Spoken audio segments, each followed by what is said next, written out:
Welcome to Angels Talk, Soul Relationships.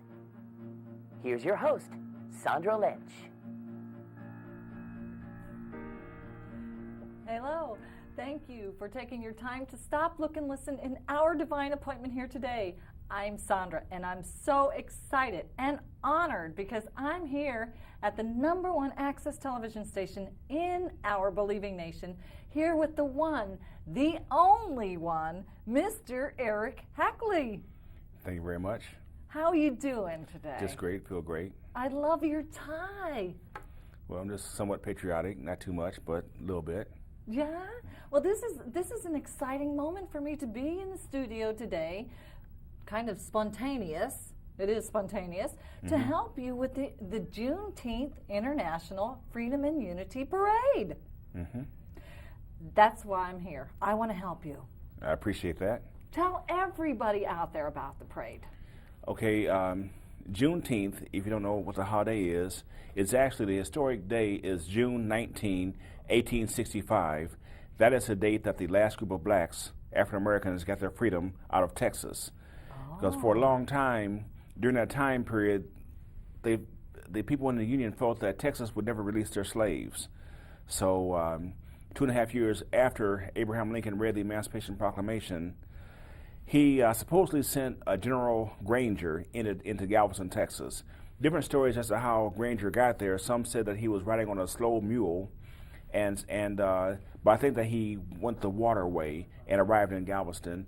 And they reread the Emancipation Proclamation and said that unless you release the slaves now, we will go to battle. We will have war. Very interesting. And the blacks at that point rejoiced and said, Juneteenth. Juneteenth. Yes, for June 19th. Ah. So just knowing that's an African American Freedom Day, and then just looking in the papers and seeing what's going on around the world, and people, leaving different countries or being forced out of different countries and coming here to be free, people are being killed around the world and being put in prison for no reasons. And I just decided to take this same Juneteenth concept and make it more international, because the one thing that you can unite people around is the idea of freedom, even though each person defines freedom differently based on their experiences. But freedom is that kind of a word that is expansive to make everybody correct. So in other words, if I understand you correctly, it's honoring each other for the diversities of each other and right where they are. And that's correct. What each person has gone through, each group has gone through, and they're still alive here, and they're here in America. And I even went a step farther than Juneteenth and created a term called educulturalism. Oh. Now, you won't find that in the dictionary yet. Just like edu-training here today. So to speak. We won't find these things in a dictionary. But educulturalism, one person suggested that I use the term cultural education. And cultural education is more of you can go to an encyclopedia and read about different cultures. Yes. But we're going to be very active in what we're doing. After a parade that we're going to have here, I want to have an ethnic cross-section of speakers to come and share what's going on in their country. And when you have a chance to hear that kind of stuff in person and see the person speaking and knowing that their relatives are being killed right now, it kind of makes it more real. So that's part of my definition of educulture. Quite unique. And the theme to be I'm getting used to this. Pardon me, Mr. Hackley. Educultural. Yes. It's so full, so much. And unity. You've used the word unity. Yes. There'll be unity, I feel, because unity has to be based on something that we all have in common. The pursuit of freedom is that. Because the American blacks have their issues, every group has their issues. And what we're doing by involving the internationals is more or less, stepping back and looking at what each group is going through. And then once you understand it from that kind of perspective, you can put yourself in a perspective, and it might even simplify what you're going through or help you better come to terms with fixing it. Because in America, for the most part, we're not being tortured or killed or imprisoned Well, we are to an extent, but not like they have. I mean, one guy told me a story about how they were in bed, and people came busting in their house and was going to kill them. They'd almost go out the window. You know, I mean, it's just that tough. You know, where thousands of people are getting killed on a monthly basis. Well, we don't. It's not like that here. How did that move you? Well, when you're watching the news, it's one thing. You know, there's a detachment. Yes. I mean, you're watching it almost, eating popcorn because it's like in the movies. But this past week, I was speaking with a lady she had to be about 4'10", little lady. And she said, what do you want me to do? And looking at her eyes, and just, she's right here in front of me from Burma. I mean, it made it so real. I mean, she was a real person. And it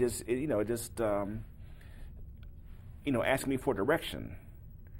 I don't know, it's like they say, it takes me a little while to put it in perspective because it hit an emotion that had never been hit before, and I'm trying to,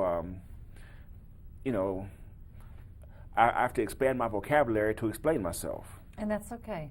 Well, as you said before the show tonight, you said usually is it on Hackonomics that you, in preparation for the show, that you are very focused before the show and you're ready for to stand for the people as the voice and things like that. And tonight it was a little different. Why do you think that is? Well, because when I'm doing my talk show, I have to know what I'm talking about, and I have to. Well, it's kind of the same thing, but here I don't know. I mean, I haven't had that many people interview me. Really? No, I've had a few. Honored. I've been on just very few shows, but it's just a way of just getting the information out in terms of when you're hosting a show, it's hard to make your point because the person that's on your show to make their point, and you're there to help them make their point. And if you can talk about what you're doing in the process, that's fine. But that's never my focus to promote me when I have a guest on the show. I mean, yes. the guest might be working yes. with me, but I'm there to more or less glorify them. Yes. And help them make their point. Yes. And right now, it just feels so odd to talk about what I'm doing. Because, as you know, when you're talking to people week after week or month after month over a long period of time, it does make you smarter, wiser, more aware, and you see that things can be done because you're talking to so many people that are trying to do things, and that makes your intelligence different than the regular person on the street who doesn't think they're negative, mm-hmm. and they can't see the possibility in what you can do with people, what people are doing, how they feel about issues. Mm-hmm. It's kind of like getting everybody on the same page and just, again, coming back to that center to honor the diversities and what everyone's doing and be a part of the solution versus the problem. Yes, but unfortunately, so many people like to just rehash the problem, and they think that the solution is some type of impossible plane to reach. And a lot of times, things can be answered if you just answer it. I mean, there's nobody that has the absolute perfect answer to anything. Yes. And a lot of times, an answer is better than not answering at all. Mm-hmm. Mm-hmm. Well, let's go back to the International Freedom and Unity Parade again. Mm-hmm. I see there's co-sponsors. Yes. Tell us a little bit about the co-sponsors. Male and female, two pastors. Pastor Benny York, he has the Trinity House of Hope, a halfway house, and he tries to rehab addicts and people like that, or people who are coming out of the jail system, and he has a lot of compassion for those types of people. Mm-hmm. And again, when you're coming out of jail, there's that aspect of freedom again, yes. because you know what it's to be locked up. When you're coming down off of drugs, so many addicts that I've spoken with have said that when you're addicted to a drug, you are a slave to that drug. And there we are again, because one of the speakers is going to be a lady who she too runs a a recovery center for women.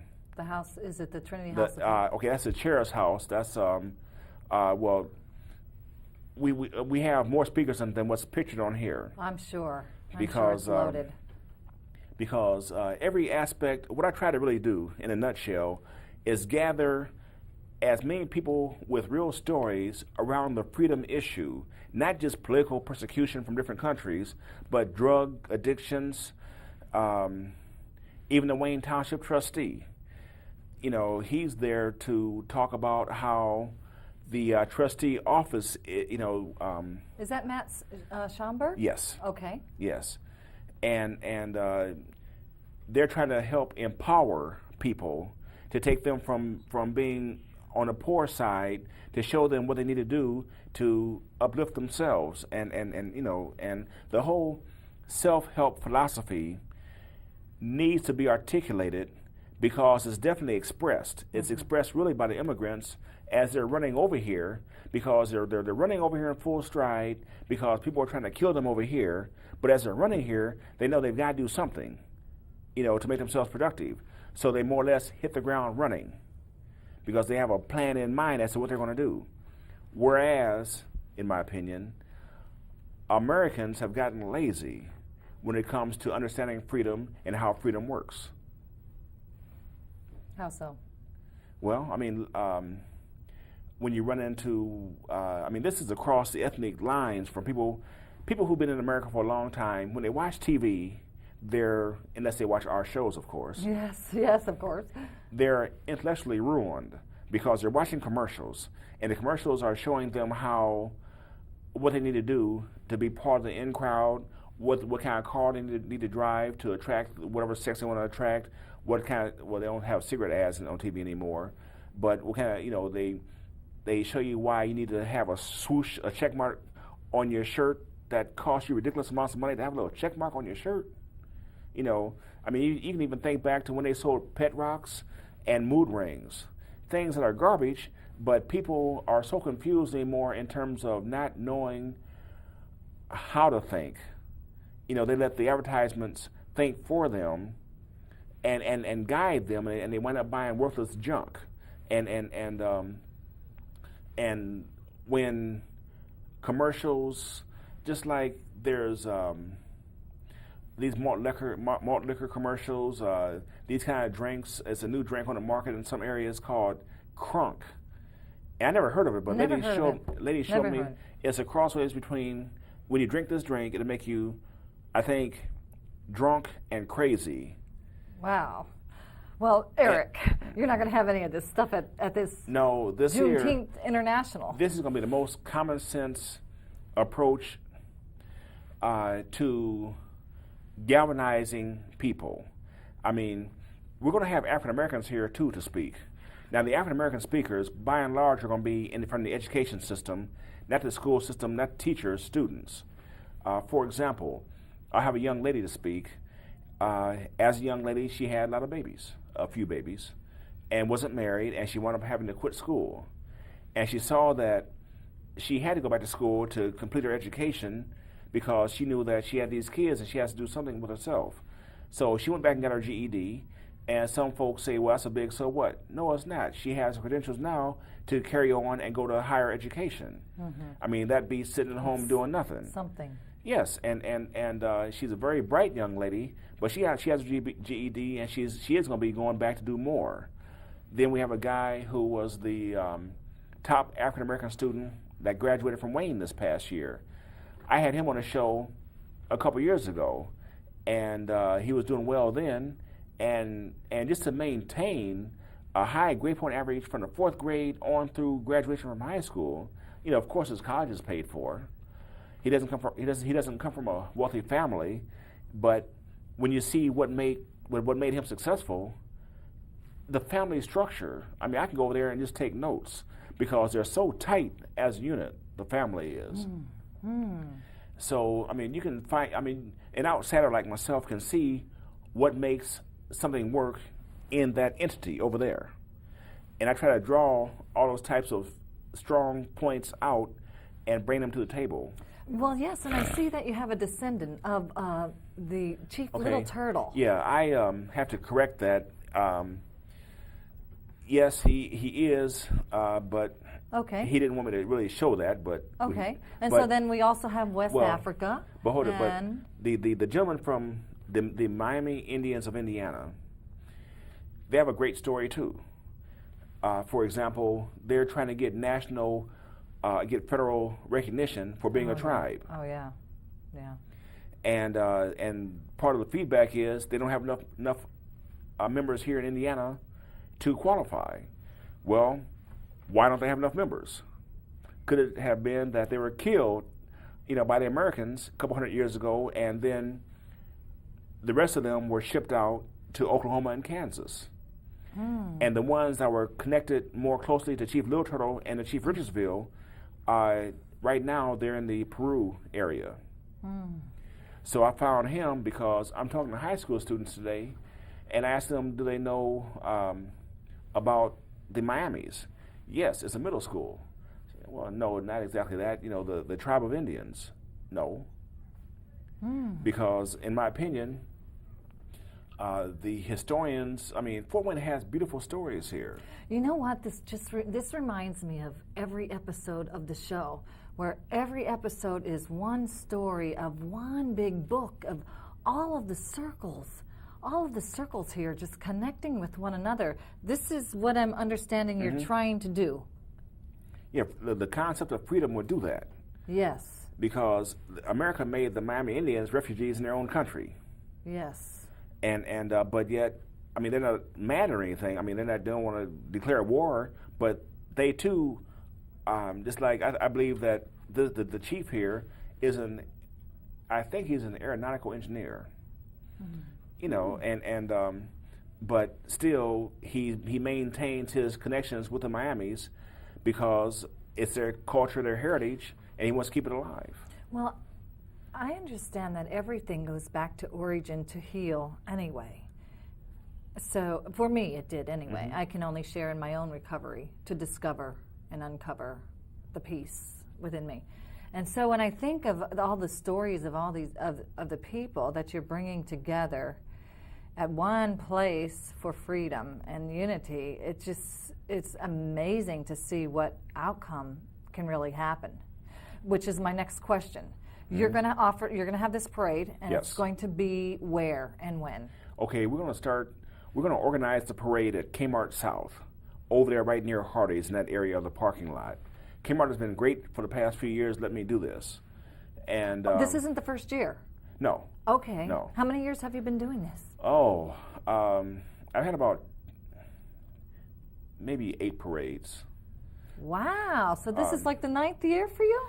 I don't know. It's pretty close. We did the first beautiful. parade in '86. Then we've had parades. I have old tapes, showing the parades. And then I stopped for a few years because my business had me so tied up. But and other people, But yeah. And it came back around full circle again. Yes, I'm back. Hello, you're back again. Well, that's wonderful. So it's going to start at Kmart. Yes. And where is that? On the south end of Fort Yes. Wayne? And we're going to leave Kmart in cars. And I'm asking, may I hold this up? Yes, please. I'm asking people, don't know what Here, camera. I'll put it here for you. Okay, How's that great. for the moment? Yes. Okay. And just like the different ethnics, they're going to have a sign, or just like, this is my family here. My grandfather, the Lyons family, P.A. Lyons, came to Fort Wayne from McKinney, Texas in 1915. Oh, wow. So I'm asking people to make up a little sign that says who the first one was to come here in Fort Wayne, because all the blacks here in Fort Wayne came from someplace else. All came from the South, from that other plan called slavery. Okay. And but anyway, I'm asking people to make a poster saying who the family person was, the year they came to Fort Wayne, and where they came from. You know what's really interesting about this too? I have to speak up for the world's biggest genealogy department that is right here in Fort Wayne, Indiana. That it's bringing all of this genealogy out of the closet. Yes, yeah. Did you know that was happening when this was unfolding? Well, I worked between this library here, a library in Detroit, and or a group in Detroit and a group in Muskegon, Michigan, and that's how I did my research. I was sitting on my dorm room bed in the 86 or whenever Roots came out, or 76 I mean, and watching it, and became curious then. The spirit of 76. Oh, I don't know. I guess. Well, I know because that's when I graduated. Okay. So I had to put that little sideline in there. The spirit is in there, Mm-hmm. and that's what I'm seeing in all of this that you're doing in this remarkable journey that you're on. Mm-hmm. And so? And but no, genealogy is something else. People get burnt out real quick because their enthusiasm is so high, and they attack it, and you can't attack this. You have to gradually do this, and take your time because it takes years to get your answers and perspective. Yeah, and so we're still working on the answers so I can share with everybody out there. And guess what? In New York too. In New York, they're experiencing the same thing there as you are here. There's a town in New York called Tarrytown. Oh, really? Yes. Okay. I don't know where it is. I know that the founder of the school, their last name was Hackley, and they come out of Kentucky, and they were the slave owners of, I guess, my sect as we left Virginia, coming through, moving towards Michigan. And these folks owned slaves, but then after slavery, they created a school called the Hackley School. And, really? Yes. There's and for no blacks and whites. coincidences, Mr. Hackley. Well, I haven't talked much about them, but it's when you go back that far, when you start, what I did was I just started going down the rope of Hackleys. Yes. And I wound up in the 1300s because all the Hackleys kept impeccable records. And the Mormons did it, they're the ones, I guess, put it all together for us. And I found some very interesting stories. I found that George Washington's mom was first cousin to the Hackleys. And that's why in Muncie, Indiana, where Ball State is, yes, there's an intersection of Hackley Street and Ball Street. And there's a book about the Ball slaves. But it's just, as I was reading American history and American economic history, I kept running into Hackleys. And that just fueled my interest more and more and more, all back through genealogy. But I just know that, but that helps me with doing these things with these other ethnics. Well, we have about 5 minutes left of the show. So I want to get through two more short stories, why you're doing this. And I have a question from Angels at God Central Station. So if you'll share with everyone out there, why? To stimulate the interest, again, in the creation of this JuneTeenth Indiana state holiday. Yes. Why am I doing this? Yeah. I almost got lost. That's a hard question to answer. I've been doing it for so long. And one thing is, the only state in America where there's actually a JuneTeenth holiday is Texas. Oh, okay. And when you look back at the free labor that the slaves provided for America, if you had a business and you had free labor, that puts you in one fantastic competitive position. So what we want to do here is see if we can't take the term of JuneTeenth and unite all the ethnics, because you can't have a holiday for each ethnic group that's here. Let's put them all under the umbrella of JuneTeenth and package it in a certain way and make JuneTeenth into an Indiana state holiday, even though Indiana at that point in time was a stronghold of the Klan. I think that it'd be great to bring these groups together, and we'll push through right now during election year, and that the politicians agree with us here, because I don't see how you can knock the idea to unify people based on what they have in common, and what they have in common, once you put that together, all we're going to do is make better Americans. Well, it sounds like you reflect the vision of Angels at God Central Station, which is one world, one dream in the spirit of unity, Mr. Hackley, today. And I am very honored to be here and to support you in this International Freedom and Unity Parade. And one last quick question, then we have to say goodbye. How can Angels at God Central Station continue to best support you? Just by helping the plight of these different ethnics, because they're coming together and they want to make contact with other ethnics across the country, and and just stay in touch with each other and just become a strong community. And the stronger each community becomes, the stronger America becomes, because they're here working under the system in America. Truly, it sounds like another form of promoting peace. Oh yeah, because everybody will be more familiar with each other and drawing from each other the strengths. And it is time to end the show now. Mr. Hackley, would you help me? Everyone loves to do this. Okay. Few words. Remember these words: divine love and holy kisses. Okay. Okay, I'm going to go ahead and say thank you all again for taking your time to stop, look, and listen in our divine appointment here today on another episode of Angels Talk. I'm Sandra here with the one and only Mr. Eric Hackley, talking about the International Freedom and Unity Parade. And we're both here to say divine love and holy kisses. Thank you. What a touch you have in this community. Thank you so much for coming here. Thank you for having me. That's a big job. Big job you're doing.